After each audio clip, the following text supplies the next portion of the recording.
Hello, and welcome to our presentation, in which we will talk about the German fashion brand Hugo Boss and its goal of reaching new generations.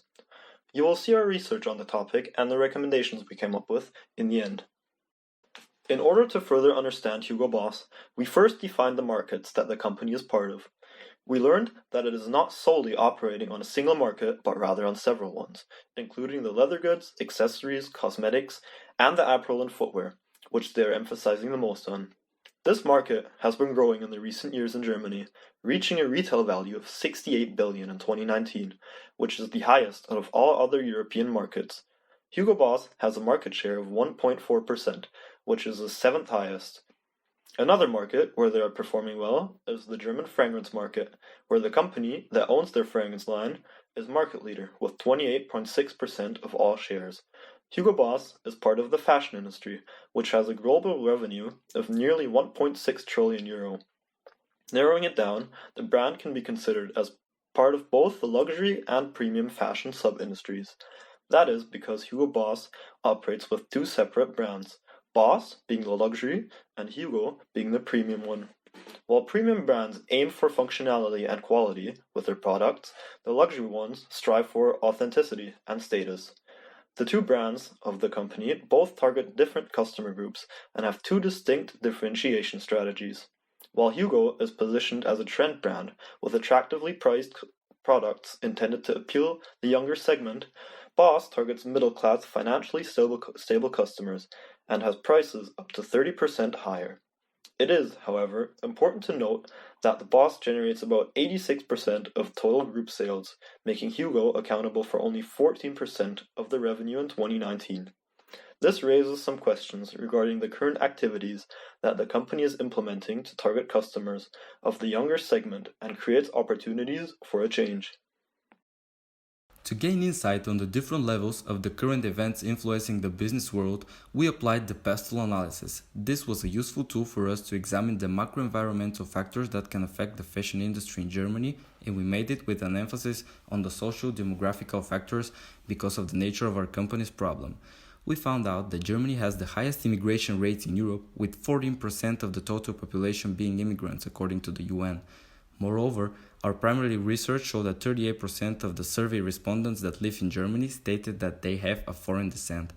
This can be seen as a potential economy driver since currently German population is aging rapidly, while foreigners that come to the country are mostly young and will eventually become customers of the German fashion market. We also found out that the online shopping is rising at a very fast pace and is strongly connected to Generation Z since they are the first digital natives. This stresses the importance of being up to date with the technological developments in the world. Next, we wanted to evaluate the fashion industry structure and therefore applied the 5 forces of Porter. We will present the most relevant of them, starting with the rivalry between existing competitors. Competition is quite strong as there are many already established brands, and it is therefore mandatory for every company in the industry to aim for a sustainable competitive advantage. However, Hugo Boss is the second most recognizable brand in Germany and thus has been able to stay successful. In addition, the threat of new entrants is low since a newly entered company will have to compete with the big guys on the market and will be put in an unfavorable position given the large economies of scale that the other brands have. When it comes to the power of buyers, it can be considered moderately high because of the low switching costs for the customers and the relatively poor product differentiation in the industry. When researching about the production structures, we realized that a better educated company regarding its consumers will have better designed operations. Hence, it will potentially reduce its cost.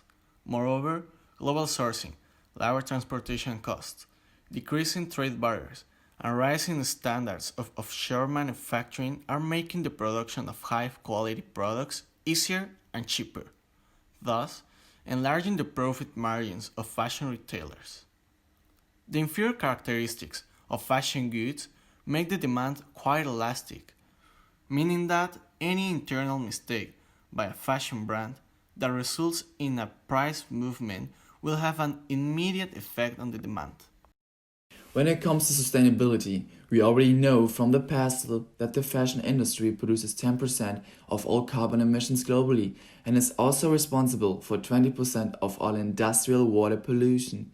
However, Hugo Boss is environmentally conscious, and by executing the 3P analysis, which comprises of people, planet and profit, we learned that the company is in the top 10 apparel brands with highest revenues with almost 2.9 billion euros, 65% of which was pure profit. The company has been ranked as the third most wanted employee in the German fashion industry, which shows us how well the employees are treated. When it comes to the planet category, Hugo Boss has been included in the DSI index, which is one of the most well-known sustainability indices.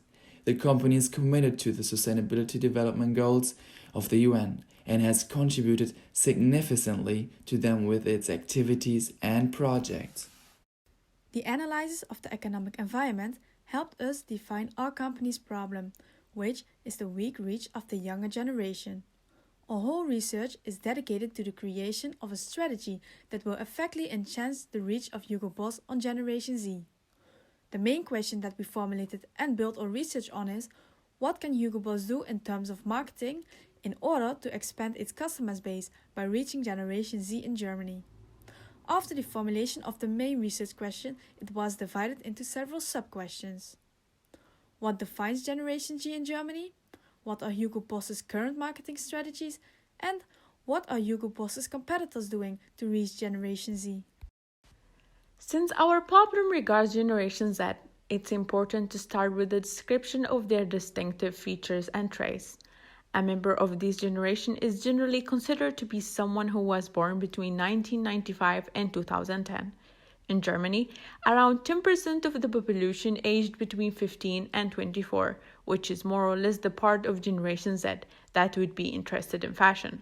The country also has the sixth highest averages gross income of people aged between 20 and 24, although Generation Z income is generally lower than other generations. Their purchasing power should not be underestimated, as young adults have a significant influence on their families' purchase decisions. However, they have grown up in times of economic instability that have made them mindful of financial issues. And according to Business Insider, the most important thing for Generation Z when choosing which brand to shop from is price. They are also the first generation to be born directly into the digital revolution.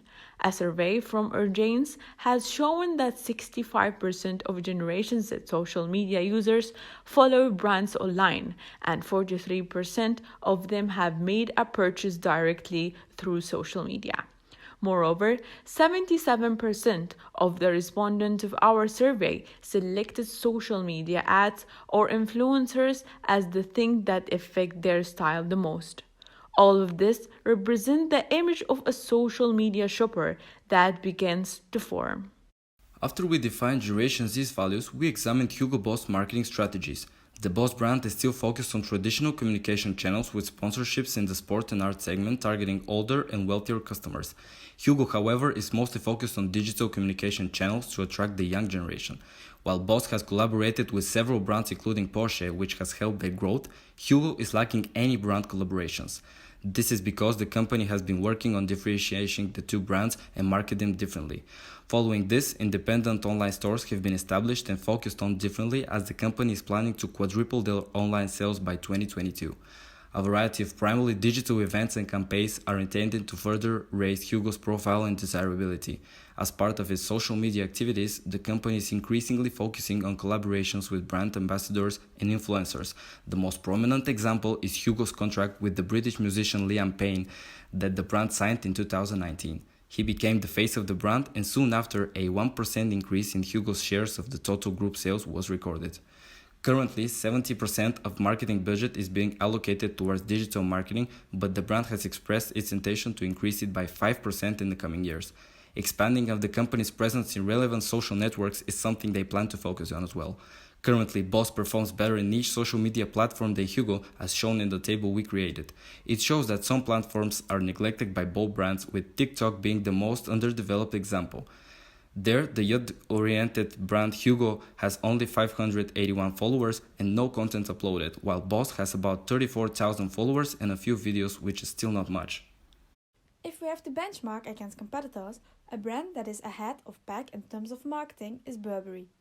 They embraced the internet earlier than other luxury brands who believed it would cheapen the image and were the first luxury brand to use Snapchat to better connect with the younger generation.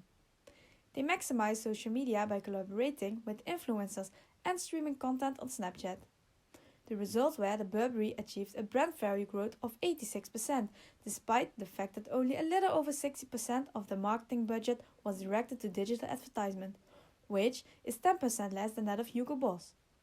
The fact that the brand stepped up to make a change and embrace a previously neglected social media app like Snapchat turned out to be the key of the growth and reach of Generation Z. After all the research we have done and the analysis we have made, we will shortly conclude the answers to our research sub-question.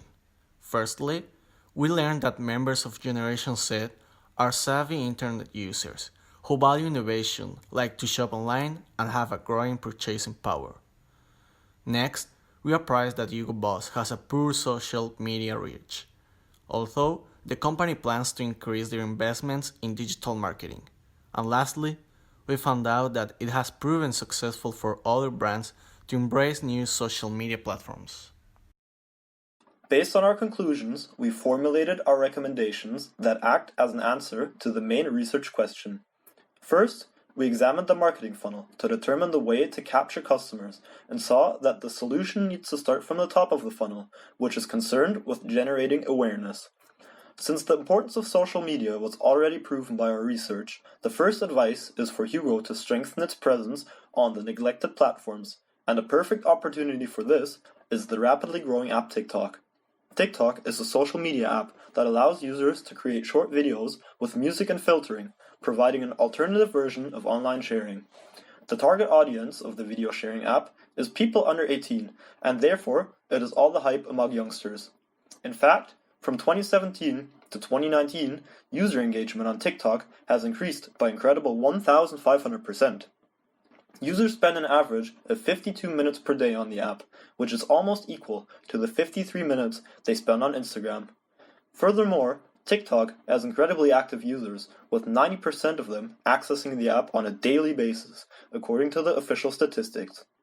When it comes to Germany, fashion is in the top 5 most discussed topics on the app, and 45% of German TikTok users are aged between 18 and 29.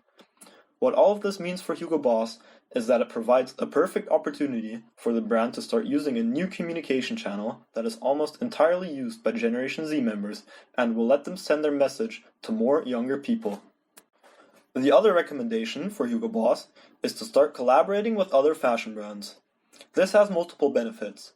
Collaborations answer to the need of continuous newness while taking out the element of risk, since often already existing items are repurposed with a different logo added to it.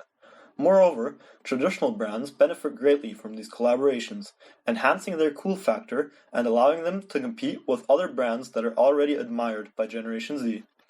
Adding to this, collaborations drive brand awareness. A perfect example for this is the Supreme and Louis Vuitton partnership. This helped both of them activate the young generation of customers, increasing brand online searches by 23%. Moreover, brands such as Off-White, Palace, and Kith have been able to rise to success following many collaborations over the past years. This proves that an eventual partnership with another brand could really help Hugo Boss create awareness and establish themselves as one of Gen Z's favorite fashion retailers.